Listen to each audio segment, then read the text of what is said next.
Welcome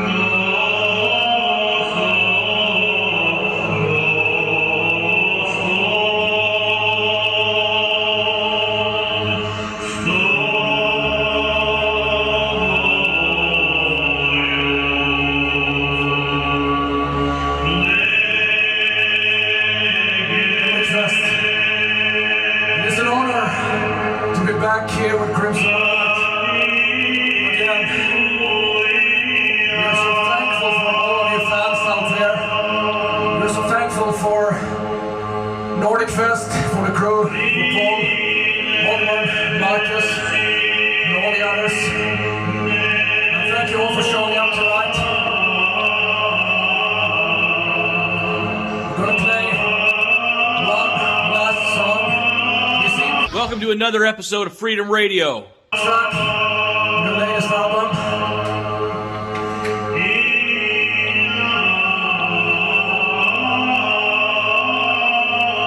May the Lord bless you and keep you. May the Lord turn His face towards you and give you His peace. Let the Lord turn His face to you and stay with His blessing upon you. In the name of the Father, of the Son, of the Holy Spirit. Glory be to Him forever and ever. Let's see some action, my dear friends. This is the last song for tonight.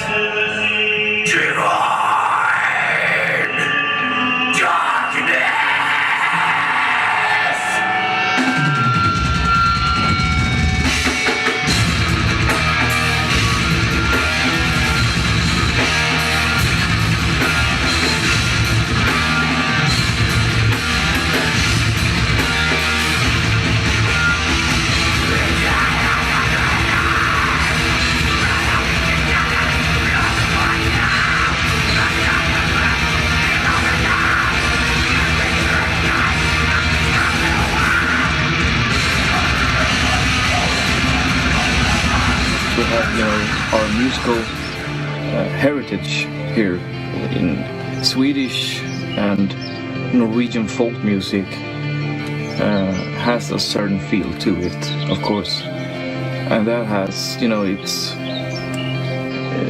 I think you cannot replicate that anywhere on Earth. Living in, like, you're from Beijing or something, or you want to play Scandinavian black metal, I think that is impossible. But I think you can make Chinese black metal or American black metal, and that doesn't mean it's bad, but you can make it sound Scandinavian and not be have that. Whatever mark is being left on the metal scene from what has been called Appalachian black metal is probably because from the authenticity of the music, the rich heritage that comes from living in the mountains, the hard life that families had growing up in years past, just working on farms, just being rural America. There's a strong tradition of that comes through in the melodies and the use of the instruments, and that in turn plays a role in the authenticity of the music. And I think that more than anything has caused it to stand out. So isolation and represent outfits, from the area where you came from. It's actually nothing wrong with black metal scene. If you look in the Norwegian or Slavic or other parts of black metal, we have our own outfits, which one we represent where we came from. So isolation or representing who you are, it's nothing wrong about that. It's truly who you are and where you came from. It's the difference between country folk, so to speak, and city folk just moved into the musical realm. People that grow up in the cities, people that grow up in more urban areas, they have a different outlook on life. They have a different view of realities a lot of times than people who grow up close to the soil, so to speak, in the mountains and in the hollers and in the valleys and going down to the river and old buildings and such and the like. Mention black metal, and those who have some knowledge of the scene will bring to mind a screeching cacophony produced by people wearing black and white face paint and spikes. I think that black metal that is made here has a certain sound that cannot be copied. Yeah, it's Scandinavian. And you cannot replicate that. Not if you try to. You're American. You should do American black metal. I got something to show you, Brother Logan, concerning Skald in Veum, or Skald, as they were formerly known. Let's see what the all-knowing internet has to say about Skald. Oh, let's see. Country of origin, Sweden. Yeah, that's correct. Genre, black metal. Yeah. Location, N/A. I don't know what that really means. Lyrical themes, Christianity. That's pretty spot on, I would say. Status, active. Current label, Nordic Mission. That's not true. Nordic Mission helped with the print, and the label is Rottweiler Records. Formed in 2013. Now that's not correct. I was at a little trip up in Småland Highlands area a while ago, and I went to our bass player Jonas, and we were sitting there late just going through old videotapes and whatever, and we found something historic.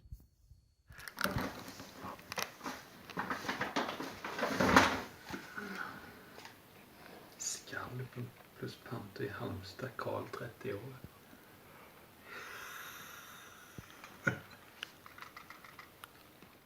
Det är den förlorade konserten. Ja. Gates of Metal 2005. Äntligen-festivalen 07 plus Stockholm 07.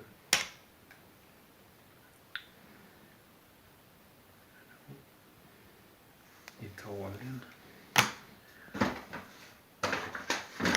Finns det någon möjlighet att spela upp den Skald-konserten? För det där behöver ju... Det står ju överallt att de inte kom igång förrän 2013, men det har du ju bevis på att de spelade live 2008. Jag vet inte. So yeah, as you noticed, that was in Swedish, and I didn't bother to subtitle that. You'll have to take my word for it. Well, if I subtitled it, you'd had to take my word for it anyway, so why bother? What happened here was Jonas found a videotape with a gig from my birthday, or actually it was my 30th birthday was in December 2007, and this gig was from a celebration 2008, in the beginning of 2008. And Patriot was playing there together with Skald for the first time on stage. I knew someone filmed it somewhere, and I hoped I did, but I can't find anything in my computers. Because I get annoyed when I read that they started in 2013, because they didn't. Finally, we found some proof. We haven't tried to play the tape yet, though, but there is a tape. There is a tape. You don't know no other way to be.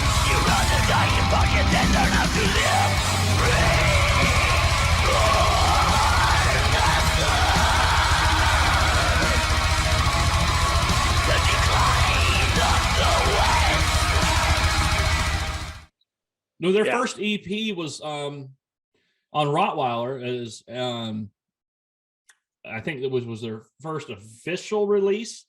Was what, like 2015, 2016, somewhere around there. You know, you know, there's something great about history. I'm a bit of a history buff. You know, if you look in all of my bookshelves and that, I'll grab a few out. I'm a huge history buff. I've got books here on the war, and you know, ex-Navy friends about sharks and whatnot. That's a different story. But I'm very much a history buff. I also love my things like war history, metal history. What else? Theological history. So I'm a history buff. More than that, I'm also a metal history buff. And so when I see that there's new information that come to light, if someone finds like secret tapes or recordings that come to light, more often than not, I want to see what it's all about, and it adds a little bit of history. It's like, you know, when you get a mouth swab in and you send it to those DNA tests to Ancestry.com, they give you a bit of your history back about who your relatives are. It adds depth and clarity to your life. Recently, Carl shared a video about some missing tapes with the band Skald there, and I'm very interested to see what these contain, because it adds a further 5 years previous to what we know. Some missing tapes and live recordings from 2008. So I'm very keen to see what these contain. I'm very keen to hear them. And more than that, I think, you know, the reason why I'm such a metalhead as well is it's such a tight-knit community. And, you know, we all look out for each other's back. It's a strong brotherhood that's forged in fire. No one will get it until you're a metalhead. And above all, I think the more that you know, we can tell the story of blackened metal or metal in general, I think these things really embolden the community and help us to make better music in the future, because you don't know where you're going unless you've come from. So this is a great thing that's come to light, and I'm very keen to hear more. So yeah, nice work. Keep it metal, everyone. Peace. Yeah, so I know this was mostly about the Swedish bands and mostly about Crimson Moonlight and Skald in Veum, and I guess I tend to be local patriotic.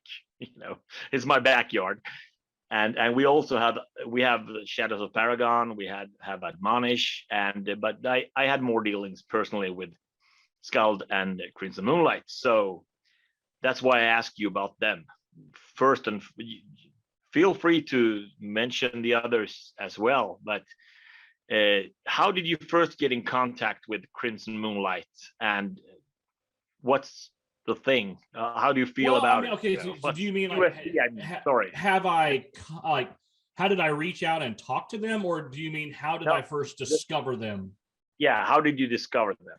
I believe, and this I thought about this quite a bit, because back in the day, I remember that you know, I would always look for Christian metal bands, because being a Christian and liking metal, especially over here, that was really hard to find bands that were good, or that the production was decent, or that the musicianship was good and not just like really bad. So I think I was looking through iTunes, or maybe I was surfing message boards back in like the late 2000s, like 2009, 2008, somewhere around there, because they weren't in any magazines. YouTube was still coming around. All your social media sites were still not really used very much. So somehow or another, I think I got on iTunes, and I would find maybe I started with like Demon Hunter, and then somewhere I discovered, and then it would say you also might like, you know, down there at the bottom. and I would just go further and further. That, and like I said, message boards or things like that, or other bands I had heard from other people. And I do remember the first Crimson Moonlight songs that I had was I downloaded and bought off of iTunes, and it was off of the Covenant Progress, and it was, you know, I'm going to have to tell you which one it was, because it was one of the first ones that I remember thinking to myself, like, oh, this is actually really good. This is like, you know, quality stuff that I don't sit there and think to myself that, oh, I wish it was sounded like this, or they're just trying to sound like somebody else. It was actually really, really good. So that's how I first got in contact. That's how I first discovered them, was through iTunes, from what I believe. Yeah. At least that's what I can remember. You followed the breadcrumbs deeper and deeper into the darkest corner, and when you finally hit the wall, you found Crimson Moonlight. Yes, Mist of the Spiritual Dimension, and obviously Eternal Emperor, which I know was off of an earlier thing, but you know, it was an earlier song. But I do remember, maybe it was Eternal Emperor was the first song I heard from them. You know, maybe that was, I was looking for Behemoth or something like that, and who knows? I can't say for sure. But somehow or another, I followed breadcrumbs and found Crimson Moonlight and understood and knew that they were a Christian black metal band. And yeah, so like Mist of the Spiritual Dimension, Eternal Emperor were the first two songs that really I remember thinking to myself, oh, I like this. You know, I downloaded them, had them on my old iPod. Then I discovered Schleckbach, which I know is not Swedish, but I was big into Amon Amarth at the time. And I had discovered Schleckbach, and I'm like, these guys sound, I still love A Forlorn Throne. That's still an amazing album by any stretch of the imagination. Compare that, I'll put that up against anybody. And then over time, I would discover other bands. Like I had probably heard of Van Tester. I had bought that album around that same time. I had heard, seen Pantocrator here and there. I did not hear of Skald until I got more familiar with Rottweiler Records. So you're talking like 2016, 2017, and I discovered like, and I was going like through their Bandcamp page and just listening to the different bands. And I'm like, holy crap, what is this? And I've been a huge fan ever since. So what would you say is special about Moonlight and Skald? I would say what's special. Now I'm being the local patriot here again, but I would say with Crimson nowadays, you know, when they first, I know that they've gone through different versions of themselves, more the Viking era, and now they're doing the Orthodox look, which I really, really like. The biggest thing to me was with Crimson is the level of speed that their drummers are playing at. It's just, you know, their style is a little bit different as far as how they play black metal. It's a little more it's got more death metal in it. You know, it's a lot of good, complicated riffs on the guitar, and then of course Pilgrim. My gosh, he's the dude's a monster. So, and as far as Skald goes, Skald is just scary as shit. I mean, it really is. That you literally feel like you're in the book of Revelation, like there's fire coming down from heaven, and there's just swords and beasts and angels with 6 eyes and 6 wings. It's just like, it induces something in you, like watching a scary movie, but not in this, but in a black metal way. So really just the atmosphere that they put out. I hope they watch this later, because to many people that would not be a compliment, but I think to those guys, scary as shit is the most beautiful thing you can say. Oh yeah, well, I mean, that's what we want to do in metal. We in a adolescent type of way, we want to scare people, you know, in a good way, and they definitely do that, you know. And now evidence has surfaced from 2008. Man. And so you guys actually have that then? Right? Jonas has the tape. And he has to like convert it somehow. Yeah. Because this camera is not working. So they have to. Yeah. Yeah. That's going to be freaking cool right there. Heck yeah. Yeah. That's the shit that I like. Like, oh, we discovered this from 2008 from literally out in the woods, probably somewhere. You know, I mean, how much more black metal can you get? So, like, actually, I happen to know that there was a recording from '99 with 2 songs. And I've asked the guys later, wherever did that go? And I, like a year or 2 ago, I found out that what actually happened to that tape was that the tape recorder ate it.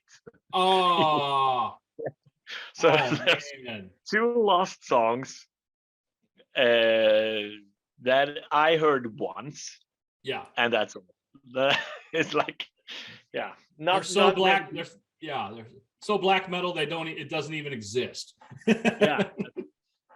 And I remember they also had a really cool logo back then that I think Resh made. Yeah. And that's also like, if I could find that, yeah, you know, or if someone could, that would just be beautiful. Yes. Well, I hope that I show people Stridlisten and 1260 Days I show people Skald all the time. So I hope that them guys are in the shadows working on something. And you know, that because the world needs more Skald. So yeah. The reason that they got a what do you call it? A second name? What do you call your last name? Yeah, a surname. Yes. Yeah. The reason they got that is that between the time when they started as Skald and before they released the first stuff, like decades later, yeah, someone else took the name Skald. Yeah, there is. I've listened to them before because you type it in, they'll come up. Yeah. So they felt they had to make some kind of name change. Yeah. I prefer to just say Skald. Oh, I think so. Yeah. I mean, you know. But the thing is that this other band is like folk metal thing. Yeah. They actually appeared in like 2004 or something. Yeah. And Skald is mentioned in thanks sections and stuff from way before. So yes. So Skald was the first Skald, but they were beat to the race. They were beaten in the race to the publishing, getting something. Yeah. Getting something published. Yeah, because they had a recording and it was eaten by a tape recorder. So yeah. Well, I cannot wait to see when you look at your Eternal Emperor EP and you read the thanks and you see Skald, it's not the folk music band. Yeah. The folk metal. It's the other guys. Nice. It's a fire with and angels with 6 eyes and sharpened. Scary as shit. Yeah. Scariest. Yeah. So that's all for now, I think. So okay. Sign us off, man. Okay, all right. So this is another episode of Patriot X Freedom Radio with Comrade Carl and Comrade Pathos. And talking about black metal and music and stuff like that. So we hope you guys enjoyed it. And we will be back. And also, if you guys see this, by the time you see this, we will be streaming on Twitch. We will be in different places and also still putting clips here on YouTube as well. So we love you guys. May the Lord bless you and keep you. Stay metal.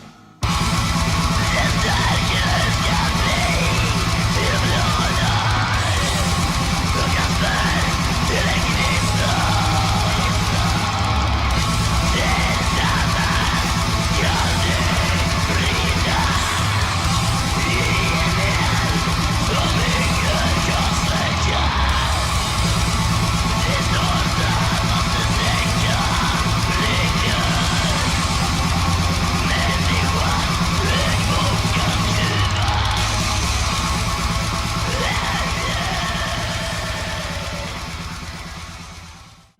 like, there's nothing more bleak than living in the Midwest, especially in the country in the Midwest. To my left, outside my house, is a cornfield. To my right is a cornfield. Behind me is a cornfield. In front of me is our driveway. Go up the driveway, there's a cornfield. There's nothing around. I have to drive half hour to get to the nearest town.